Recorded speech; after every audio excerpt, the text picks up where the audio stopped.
Happy Sunday.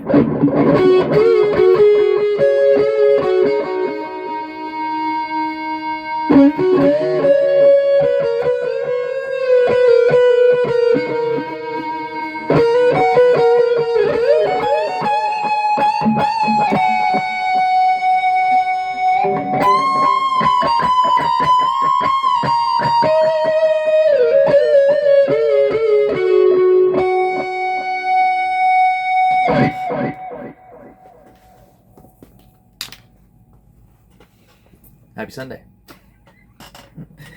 Okay, enough with the jokes. Hey, how's everybody doing out there in the lovely month of August? Yes, we are into August right now.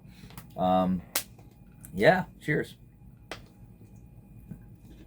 And as later in the evening, yes, I know, because as these old people like myself cannot play a late night gig and get up in the morning and do videos for you guys. No, I'm just kidding.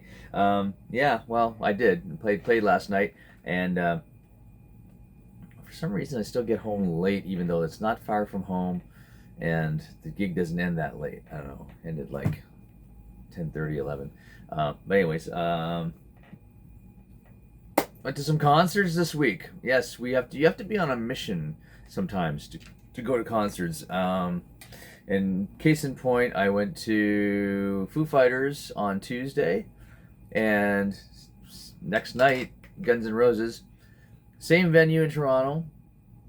And basically, I live about an hour and a half from the venue, so instead of making the huge, and if you know what if Toronto, if you know Toronto. An hour and a half away is really like 3 hours away in traffic. That's how bad it is for us in our villa, if you will. So anyways, Rogers Centre in Toronto. Oh, sorry, I'm sorry. There's a lot of Rogers stuff in Toronto. Rogers Stadium in Toronto. I'm just going to backtrack a little bit. When they decided to make Downsview Airport into a concert venue. This is the same place where SARS was years ago. Got to be 23 something years ago, something like that. I know because around it's my daughter's age, because she was born as a SARS baby, where basically when you went to when we were in the hospital, no one was allowed in, which is good or bad when it comes to family and that kind of thing. But basically, yeah, that's how many years ago. And SARS was a huge concert, and the traffic is so bad in Toronto. My friend Stan told me this because he played at SARS with Sash Jordan. All the celebrities had to come in by the GO train from the Mimico station. So, I mean, the Stones, AC/DC, they all played this concert. They had to jump on the GO train at Mimico and take the GO train into the Downsview Airport to do SARS because there was just no other proper way to get them in there. I guess they could have helicoptered in, but I guess the band and crew is a lot to throw in a chopper and shoot over there. But when they decided they were going to do Rogers Stadium at the same spot, I thought this is probably the worst place ever to get in and out of in Toronto, and it still is. It still is. We got down there. We checked into a hotel. We were running a little late, so the Foo Fighters show started fairly early because there was 3 bands, and we booked a hotel in Toronto, just not, I mean, outside of traffic, it was only about 10 minutes away from the venue. So we got there a little bit late. Someone said go to Yorkdale Mall and park at Yorkdale. We went to Yorkdale, not one parking spot available. Went up to the next subway station, not one parking spot available. Not only was there no parking spots, that people were up on the grass, out parking half on curbs and that kind of thing. So we went as far as, if you know the area, I know not everyone's from this area, but we went up to as far as the 407, and even up there was people parked in the grass and everything. So we lucked out and we found a family that was leaving, and did the whole follow them and put the signal on and asked them, "Hey, you leaving?" And yeah, and anyways, so I got a parking spot, walked in on song 3 of Foo Fighters. Actually, it's such a long walk in. We actually did see or hear the start of the show as we were coming, and it was about a kilometer walk from the subway station to the actual stage. And you can see the stage the whole walk down, and I saw that they lit off some purple smoke. Anyways, Foo Fighters were great. I'm not a huge Foo Fighters fan, but I am now.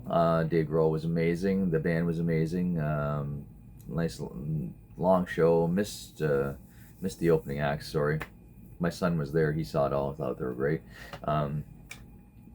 But then that prepared us for the next night, which was Guns N' Roses at the exact same venue. We stayed in Toronto.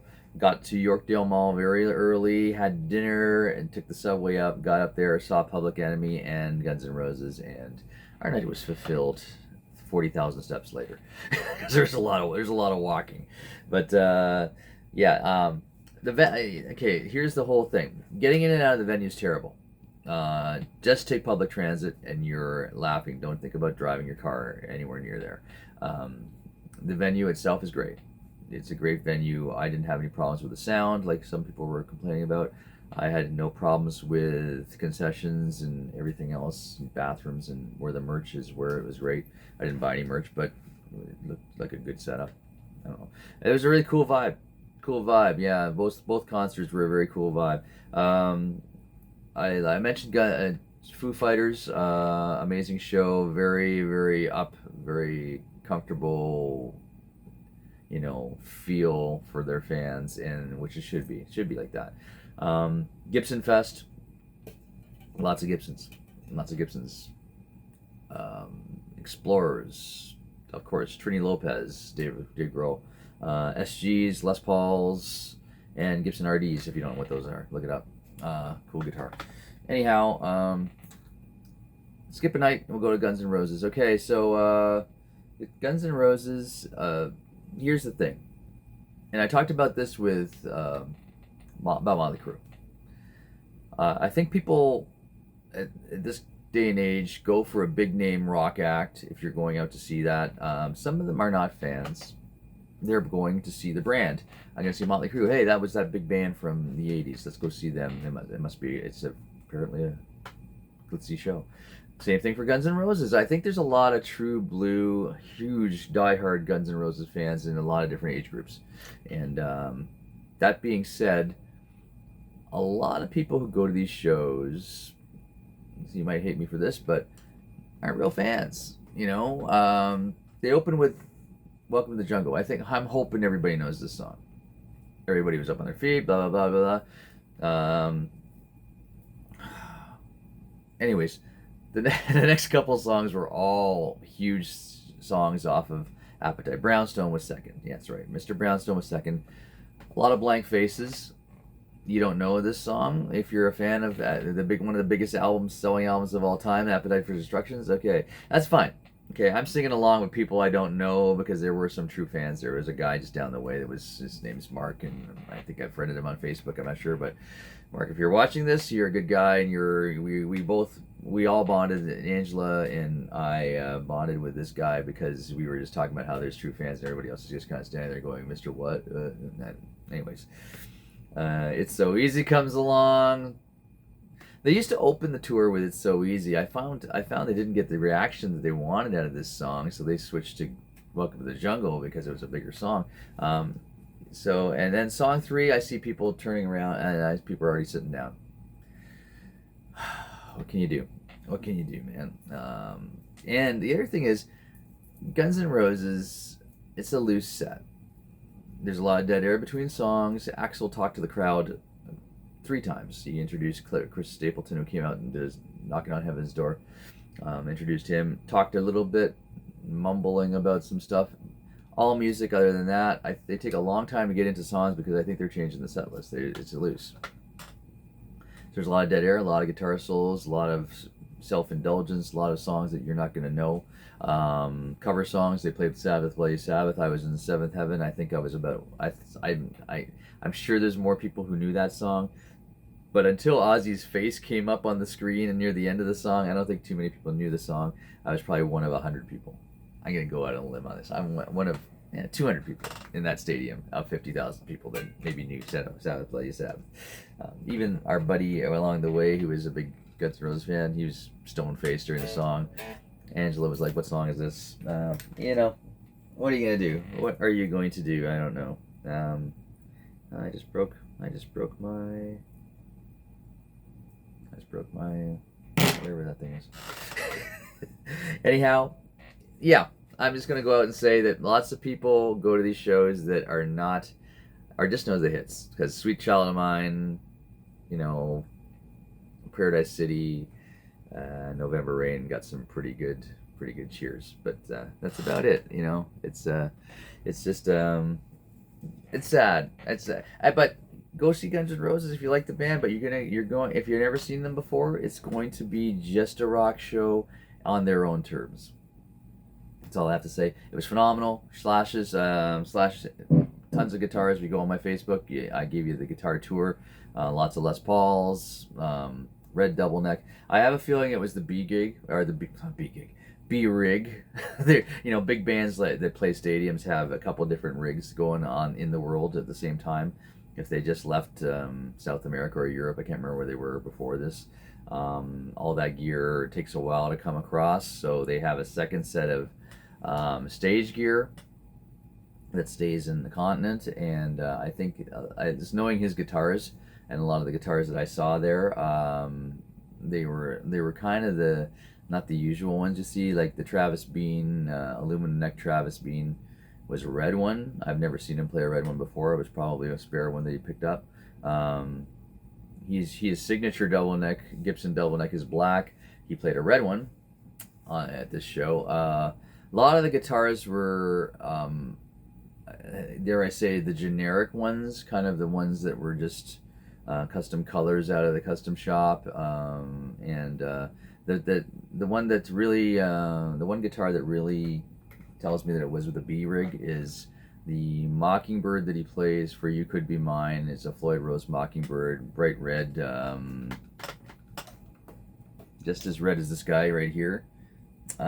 He played another Mockingbird with a Floyd Rose, but it was red like that with black stripes on it, or black kind of tiger stripes on it.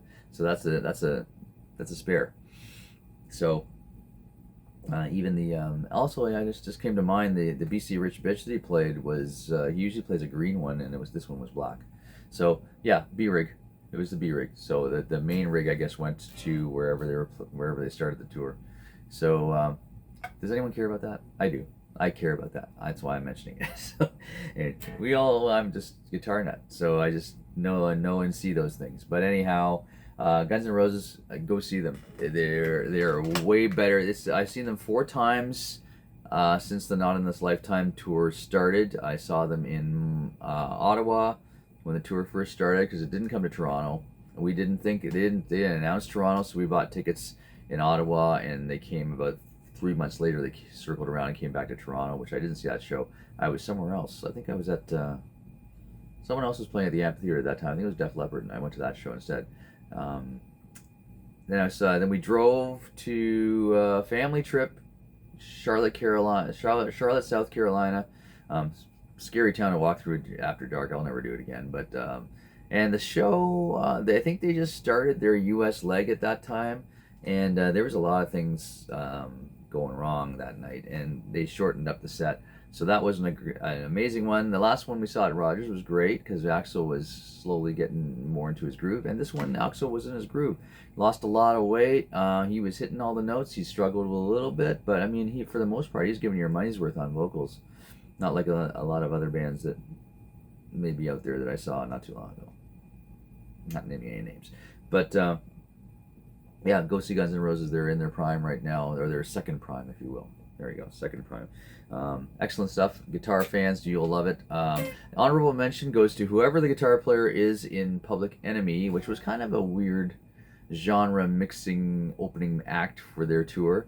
But whoever he was, they started the show just shredding out just shredding out. It reminded me of Bon Jovi's first gig when I heard this, when I saw it. Bon Jovi's first gig at Madison Square Gardens at their first album. No one knew who they were. They were opening for ZZ Top, and someone had the bright idea. I think it was Richie that said, "Hey, it's a guitar-based, crowd out there. I'm gonna go out there and just shred on the guitar for a minute. Then we're gonna start the first song." So he goes out there, starts shredding, and the amp blows up behind him. Couldn't get it going. Boos start happening, and then John hands Richie his guitar, and they continue through the set. And we're really embarrassed in front of basically a hometown crowd because they're from New Jersey. And so that same kind of mentality kind of was with Public Enemy. Hey, I'll just shred on my guitar for a bit and then try and win the rock fans over, and then play the Public Enemy catalog after that. Honorable mention. I'm not, like I said, I'm not a huge Public Enemy fan, but just didn't listen to that stuff. I'm sorry. It's good stuff. Fight the Power and all that. But at the end of it all, Flavor Flav gave this incredible anti-racism speech. We were standing up and giving him a standing ovation for that, and most people were. Not everybody, sadly. But he just basically shot down everything that had to do with racism. And I'm with you on that one, buddy. Anyhow, go see Guns N' Roses, go see Foo Fighters. That was the first show of the North American tour, and it was great. It was great. Last night, thanks to everybody, Phil and everybody at Chudley's. Chudley's is an amazing entertainment farm owned by a family up in Milton, Ontario. I never heard of it before until last year when we played there for the first time. We'll be playing there every year now until the end of time. Because we sold out the place. Huge place, 2 shows. Had a great time, and just a gem of a gig. And thanks to all the fans that came out to see us, and friends, and family and friends too. A lot of family and friends came out to the show, and I had a great time. And I'm just in the middle of what I call Aftermath. You'll be seeing some videos about Aftermath if you haven't seen them already. Anyhow, guys, those of you in the Ottawa area, what did I just say? In the Ottawa area, this Friday we are at the Russell Agricultural Fair. This is Keep the Faith. We're in the Russell Agricultural Fair. That's almost hard to say. On Friday night, headlining the show. I have no idea what the sets are going to be or anything. I don't have any details, but we'll be there if Cornwall and Ottawa fans. There we go. Take it easy. Enjoy the summer. It's going by. Yes, it is. Sadly. Anyways, take it easy. Bye.